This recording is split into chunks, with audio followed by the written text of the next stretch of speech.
Bonsoir à tous, soyez les bienvenus au rendez-vous, votre magazine Culture et Société. Étoile montante de l'architecture, elle façonne le paysage insulaire.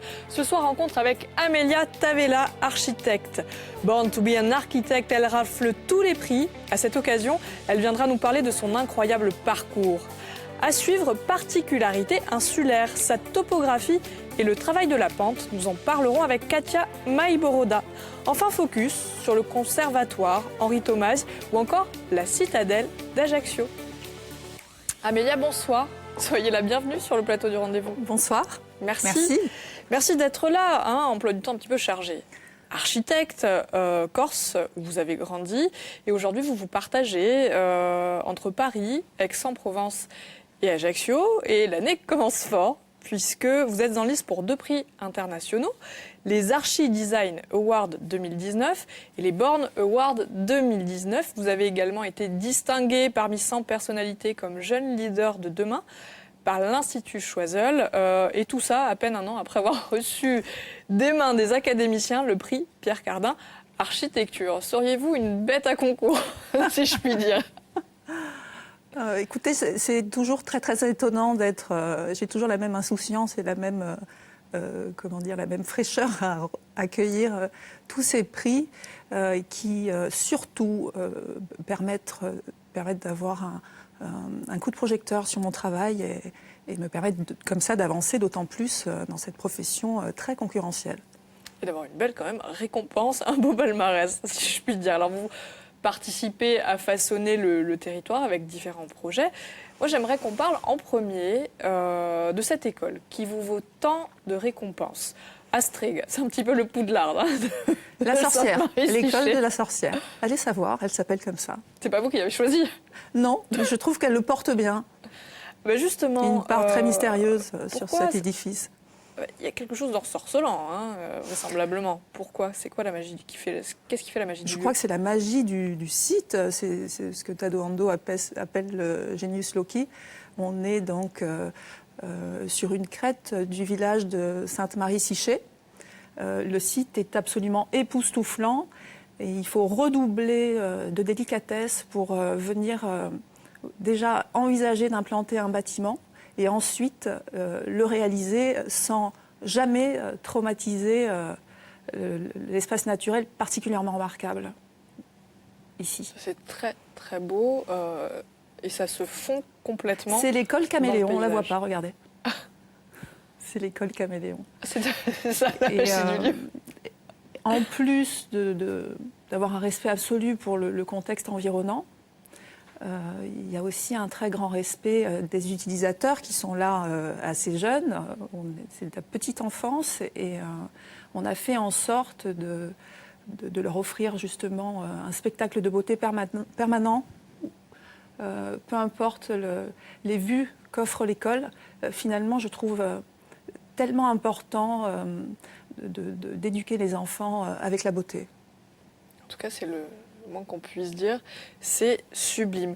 Alors, comment vous le concevez, votre travail d'architecte, ou le travail d'architecte de manière générale? J'ai peut-être une façon assez singulière d'aborder ce travail. Je le fais de façon très très intuitive. Ça n'est plus un travail, il y a une porosité totale entre ce que je suis moi et la façon dont j'exerce cette profession. Et c'est une profession qui reste, comme on l'a souvent dit, un sport de combat. Donc il faut une part énorme de désir pour être en mesure justement de remporter ce combat sur chaque projet qu'on mène. En tout cas, beaucoup de passion. Il y a une dimension de plaisir. Il y a une dimension de plaisir, de passion, de partage. Chaque nouveau projet est pour moi un prétexte pour rencontrer de nouvelles personnes, beaucoup d'artistes, notamment Pauline Guerrier, avec laquelle on a réfléchi ensemble sur le groupe scolaire de Loumio, dont on parlera certainement un petit peu plus tard, avec qui j'ai réitéré l'expérience sur un groupe scolaire à Villeurbanne cette fois-ci.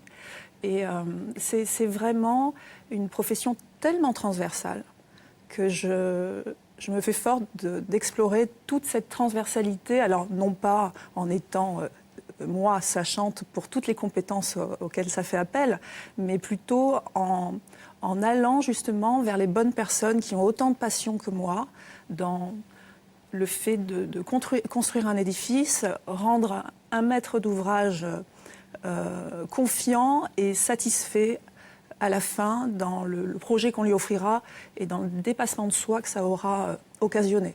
Alors avec quelles autres professions, justement, vous allez concevoir un projet? De qui avez-vous besoin? Au-delà des architectes, bien sûr. Dans la profession telle que je l'exerce moi, ce sont beaucoup d'appels d'offres et de marchés publics. Donc on a des équipes de maîtrise d'œuvre qui sont extrêmement complètes, avec des compétences assez habituelles de structure, de fluide, de qualité environnementale, d'acousticien, de scénographe. Mais j'aime rajouter... Plus attendu, même des scénographes, justement. Absolument. Pour investir l'espace?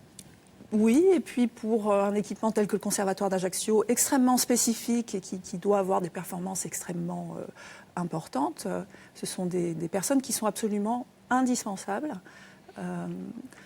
pour que le projet soit le plus abouti possible. Alors, quels sont les matériaux ou les matières, Amélia, avec lesquelles vous aimez particulièrement travailler? Alors, je pense que cette passion pour les matériaux naturels, elle arrive par ma dimension insulaire. Le fait que je sois née en Corse, que j'y ai grandi longtemps et que j'ai une passion particulière pour la pierre. Cette passion, je l'ai étendue à des matériaux tels que le granit, le bois, le cuivre, la terre cuite. Et chaque projet, chaque nouveau projet est l'occasion de déterminer celui qui sera le plus adapté au site dans lequel je vais m'installer et de découvrir justement, grâce à des professionnels qui, eux, sont spécialisés, comment mettre en œuvre ce matériau. Vous dites souvent perdre du temps pour en gagner. Qu'est-ce que ça veut dire? Alors c'est peut-être un petit peu ma particularité, c'est un préalable pour moi indispensable, celui de cette démarche, ça serait peut-être celle d'un journaliste comme vous, d'un archéologue, d'aller... pour moi, un site, c'est une rencontre. Et chaque nouveau site, urbain, naturel, avec ses qualités, ses cicatrices, ses blessures et ses potentialités, chaque site nécessite et mérite qu'on s'y investisse totalement. Et le fait de dire j'aime perdre du temps, je pense qu'il y a un temps incompressible pour faire connaissance avec le site, pour ensuite être en mesure de dessiner le projet, la réponse qui sera la meilleure. Vous avez besoin de vous imprégner des lieux et de l'histoire des lieux, vraiment, avant de prendre des décisions. Absolument. Et de proposer un projet. Absolument. Il y a une dimension de respect, d'humilité et en même temps la nécessité de ne pas être intimidé par les sites auxquels on est confronté. Surtout en Corse, où la beauté est partout et où nous avons, architectes et urbanistes, toute la responsabilité de ne jamais abîmer ce qu'on nous offre. Donc il y a vraiment une dimension très respectueuse. Qu'est-ce qui vous a donné envie, Amélia, de devenir architecte ? C'est quelque chose qui est arrivé de façon un petit peu inconsciente, comme les choses les plus décisives dans sa vie, je trouve. Et il faut se faire confiance, il faut s'écouter. C'est très difficile, je trouve, de nous demander à 18 ans de savoir ce qu'on va faire de sa vie. J'ai eu la grande chance que ma mère soit à l'écoute d'un certain nombre d'indices de ce qui pourrait me plaire. J'ai des parents qui ont toujours été très proches de cette dimension esthétique du paysage, de l'habitat. Et je crois qu'il y a quelque chose, une forme d'atavisme, entre guillemets, de ce que moi j'en ai fait, de ce qu'ils m'ont légué, même s'ils ne sont pas du tout de la partie, et de ce que moi j'en ai fait ensuite dans l'exercice de cette profession. Cette sensibilité, en tout cas, vous en avez hérité. Exactement. Amélia, vous auriez pu concevoir des maisons individuelles, mais vous l'avez dit, vous choisissez des marchés publics. Est-ce que c'est une sorte de compétition permanente ? Je crois que j'ai ce goût inaltéré pour la mise en concurrence et la compétition et cette nécessité de gagner permanente. Mais c'est pas forcément pour ça que j'ai fait le choix des marchés publics. Disons que d'avoir cette condition-là offre des bénéfices secondaires terribles quand il faut tenir le choc face à des équipes très solides. Je pense plutôt m'être orientée vers les marchés publics parce qu'on a une responsabilité presque d'intérêt général quand on exerce ce métier-là pour des équipements destinés à la population, aux habitants d'une ville, d'un village. Il y a une très très grande responsabilité.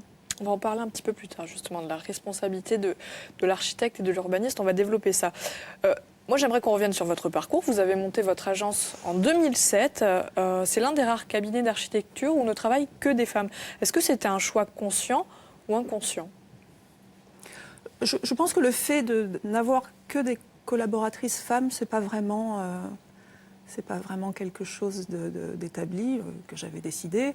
En revanche, le fait d'avoir ma propre structure, ce qui m'offre, alors certes, énormément de responsabilités et des moments pas toujours évidents, m'offre par ailleurs une très très grande liberté qui, en femme corse sauvage que je suis, je préfère évoluer dans le maquis que nulle part ailleurs, c'est quelque chose d'indispensable pour moi, d'avoir cette liberté. Je crois que c'est très dur d'être co-auteur de projets architecturaux. Quand on commence vraiment... c'est une profession pour laquelle on est assez jeune très tard. Je crois qu'on est à maturité peut-être à 50 ans, j'en ai à peine 41. Mais une signature commence à se dessiner, j'en suis particulièrement fière. Et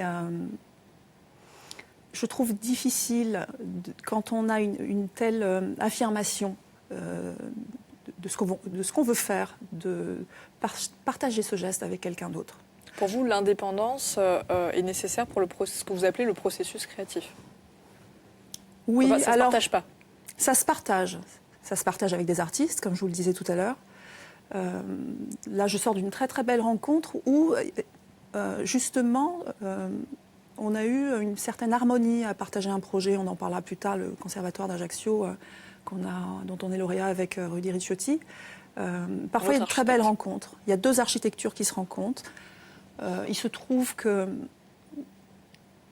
même si on est à des étapes extrêmement différentes de nos parcours respectifs, je crois qu'on a beaucoup de points communs avec Rudy Ricciotti et notamment cette passion sans compromis du métier qu'on exerce,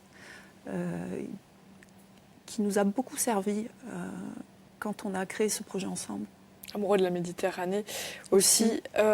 Quel est le projet dont vous êtes le plus fier ? Alors, si c'est compliqué de choisir, peut-être celui qui vous a demandé le plus de difficultés, mais vous êtes parvenu à les surmonter. Est-ce qu'il y en a un ? Alors, chaque projet a son lot d'aléas, peu importe le contexte. Vous ne savez jamais, c'est comme la vie, c'est fait d'inattendus et d'inespérés de façon permanente, et puis c'est fait aussi de revers un petit peu plus compliqués. On dépend de plein d'aléas qu'on ne maîtrise pas. On est très impuissant face à énormément de choses, et notamment face à la nature. Et je crois que celui qui, aujourd'hui, nous a donné le plus de fil à retordre, c'est le couvent de Saint-François, de Sainte-Lucie de Talanne. Pourquoi ?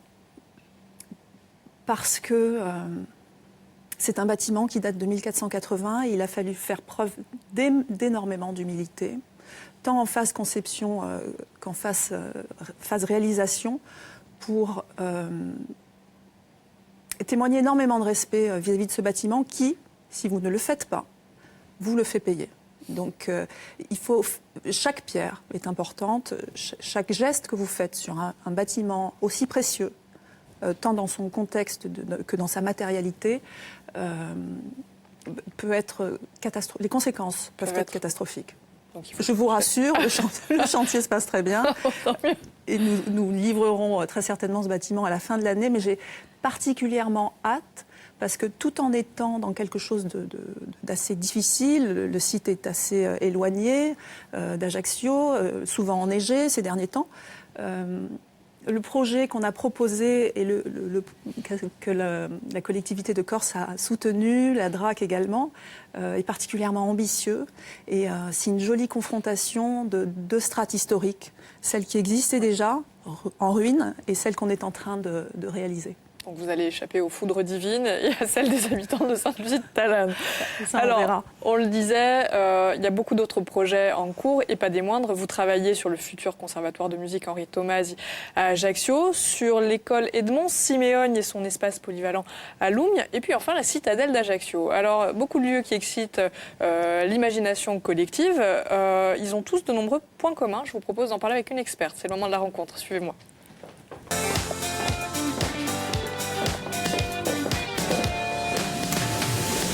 Bonsoir Katia, merci d'être au rendez-vous. Merci. Katia Maiboroda Cesari, directrice du Conseil de l'architecture, de l'urbanisme et de l'environnement de Corse du Sud, donc le fameux CAUE. Vous êtes architecte, je cite, une bavarde qui conçoit le monde sous tous les angles. C'est plutôt pas mal pour un architecte, si je puis dire. Alors, vous avez à la fois un regard critique et bienveillant sur le travail d'Amélia, et vous avez d'ailleurs un droit de regard, si je puis dire, du fait de votre fonction. Absolument. Alors, la particularité de la Méditerranée, c'est la pente. Il faut savoir s'adapter à cette topographie particulière. Tout à fait, oui. Effectivement, la Corse, c'est une montagne dans la mer et il y a une forte déclinaison et une forte topographie. Donc, effectivement, en plus avec des paysages magnifiques, il faut arriver à travailler, à se poser, je veux dire, avec ce paysage-là, avec cette forte pente. Et c'est un travail pas évident et que je trouve que Amélia réussit fort bien, je veux dire, dans les deux projets dont vous venez de parler, à savoir l'école de Lougnes et également le conservatoire de musique Henri Tomasi à Ajaccio. Alors ça corse les choses, hein, c'est un petit peu facile, mais c'est le moins qu'on puisse dire.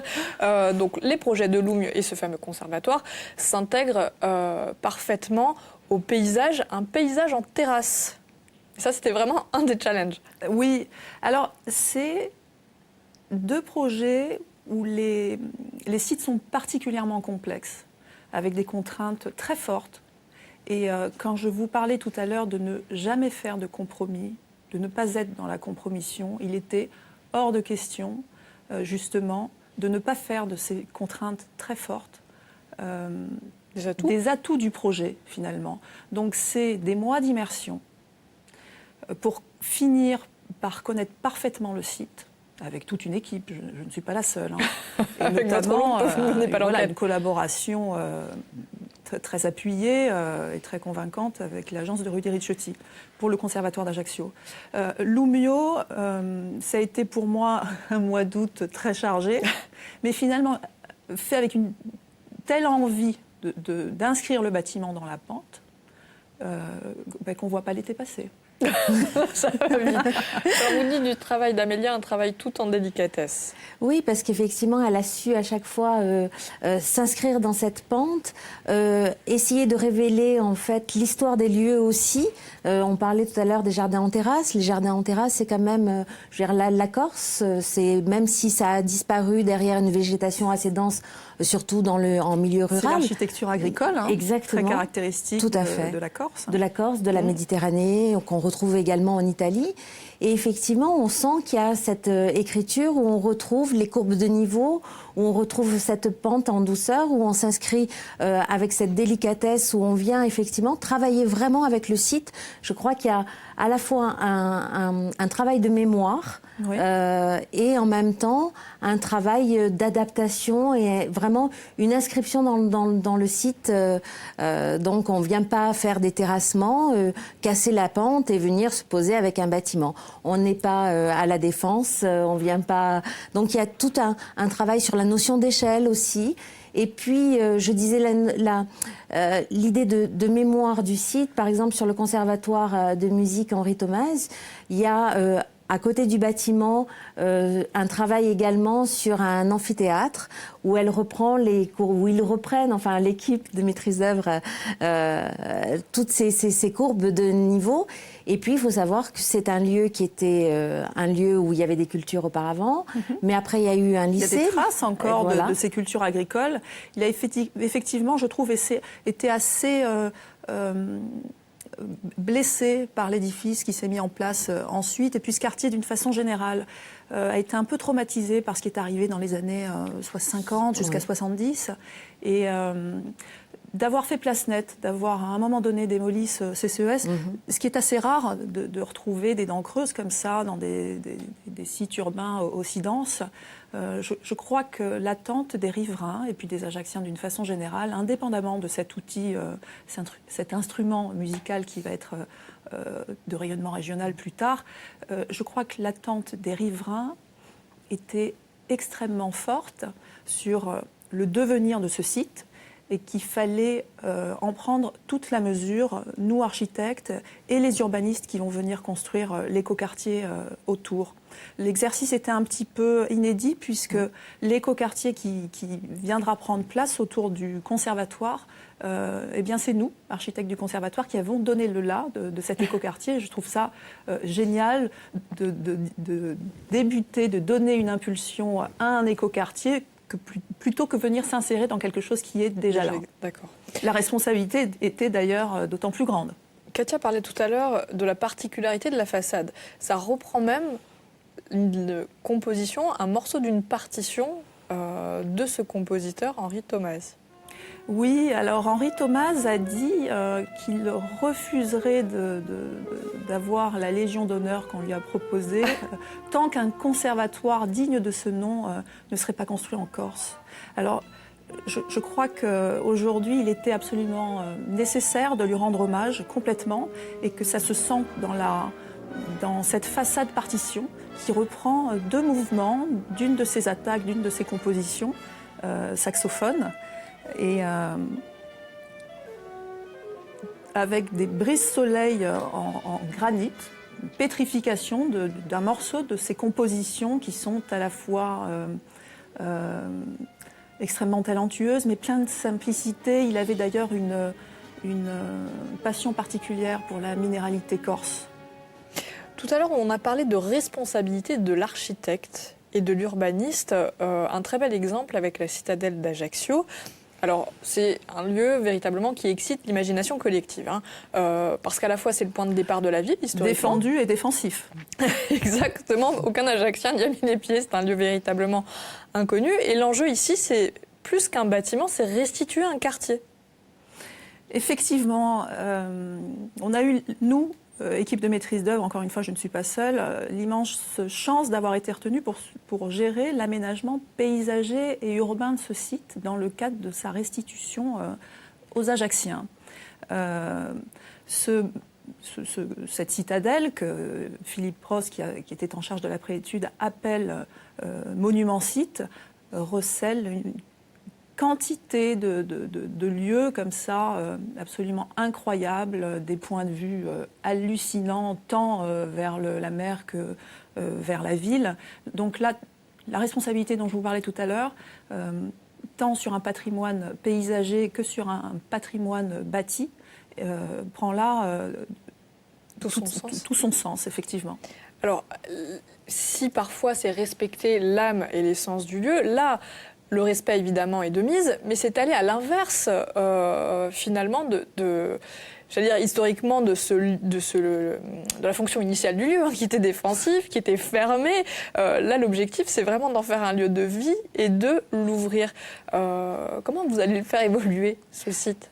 Je pense que tout bâtiment, je veux dire, à un moment donné, a une fonction. Effectivement, on parlait tout à l'heure de la fonction défensive de la citadelle. Aujourd'hui, il n'a plus une fonction défensive, on n'a plus la nécessité de se défendre, je veux dire, de l'adversaire contre l'envahisseur, a priori en tout cas, physiquement en tout cas.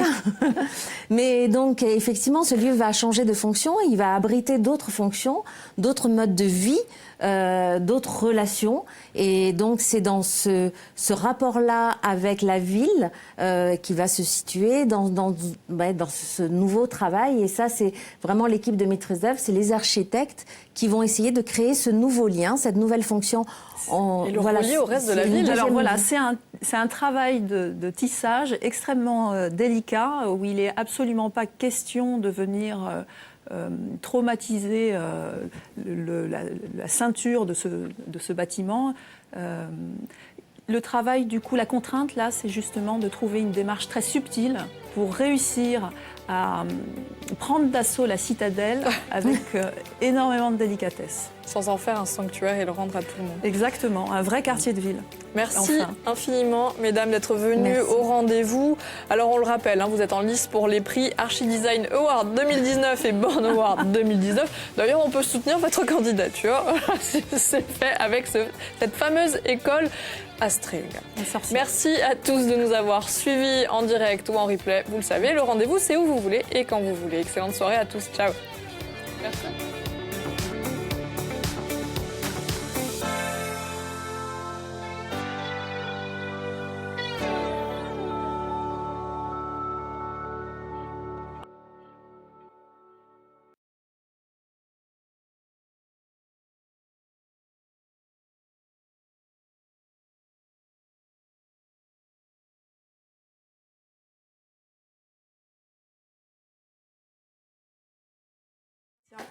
Merci à toi.